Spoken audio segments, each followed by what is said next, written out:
Hazrat Yahya bin Muhammad bin Abdullah bin Saifi radiyallahu anhu heard from Abu Ma'bad, the slave freed by Hazrat Ibn Abbas radiyallahu anhu.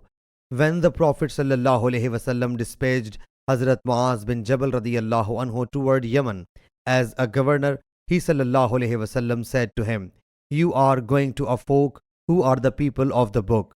So first of all, you should invite them to testify the oneness of Allah Jalla Jalaluhu. When they realize it, tell them that Allah Jalla Jalaluhu has made it obligatory for them to perform 5-time prayer daily, during the day and night. If they start performing the prayer, tell them that Allah Jalla Jalaluhu has made poor due obligatory for them, which must be taken from the affluent among them and apportioned to the poor amongst them. When they admit it, take poor due from them and eschew selecting the best of their property." Sahih Bukhari, Hadith number 7372.